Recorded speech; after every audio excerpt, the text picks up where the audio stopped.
अत्यंत धक्कादायक अशी ही बातमी आहे, कारण महावितरणकडनं तब्बल 1-2 नव्हे तर 22,000 कोटींना शेतकऱ्यांना फसवण्यात आलंय। गोरगरीब शेतकऱ्यांच्या खिशावर डल्ला मारणारी ही बातमी आहे। गेल्या 5 वर्षांमध्ये महावितरण कंपनीने वीज बिलापोटी शेतकऱ्यांना 22,000 कोटींना फसवल्याची माहिती समोर येते आणि हा दावा आम्ही नव्हे तर वीज नियामक आयोगाने केलेल्या समितीनेच आपल्या अहवालामध्ये दिलेला आहे। राहुल कुलकर्णी अधिक माहिती द्यायला आपल्या सोबत आहेत। राहुल, अत्यंत धक्कादायक माहिती। आधीच शेतकरी अनिश्चित हवामान असेल किंवा कर्ज असेल याच्या गोष्टींनी पिचलेला असतो आणि त्यातच आता हा शॉक। काय म्हणायचं याला आणि कोणावर ही रिस्पॉन्सिबिलिटी, जबाबदारी द्यायची?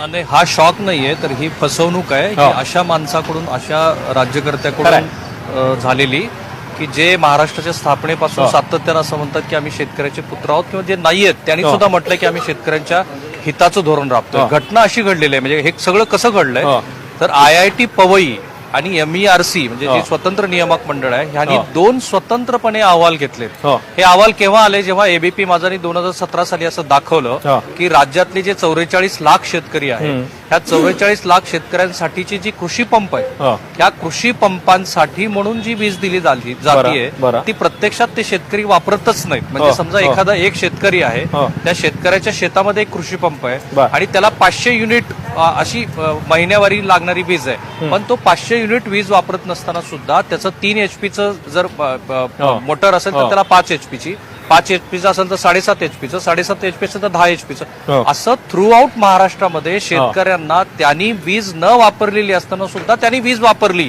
असं दाखवून याची वीज बिलाची जी बिलं, अतिरिक्त बिलं ती शेतकऱ्यांना दाखवण्यात, शेतकऱ्याकडनं वसूल केली गेली।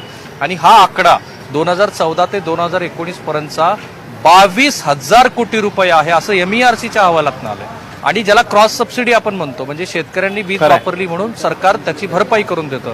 पर युनिट 1.5 रुपयाला शेतकऱ्यांना वीज देतो आपण सरकार सवलतीच्या दरात। तर ही जी सवलत आहे ह्या सवलतीच्या पोटी सरकारकडून जवळपास 8,500 कोटी, म्हणजे या 5 वर्षामध्ये 30,000 कोटी रुपये हे शेतकरी आणि सरकारकडून जी वीज शेतकऱ्यांनी वापरलेली नव्हती त्याच्या बिलापोटी वसूल केलेले आहेत। आणि हे MERCचा अहवाल आल्यानंतर आता आज वर्तमानपत्रामध्ये MERCने जाहिरात दिली आहे की ह्याच्यावरती आम्ही महावितरणचं म्हणणं काय ते मागवलंय आणि 20 तारखेपर्यंत हे सगळं म्हणणं मांडण्यासाठी तुम्ही काही मंडळींनी पुढे यावं। आता यातून 2 महत्वाचे प्रश्न निर्माण होणार आहेत अश्विन। एक महत्वाचा प्रश्न असा आहे की कालपर्यंत तुम्ही असं म्हणत होतात की शेतकऱ्यांच्याकडे इतकी थकबाकी आहे की 40,000 कोटी रुपये त्यांच्याकडून येणार, पण 5 वर्षाची आकडेवारी जर आपण बघितली तर शेतकऱ्याकडनंच तुम्ही 30,000 कोटी रुपये अतिरिक्त वसूल केलेत असं दिसतंय।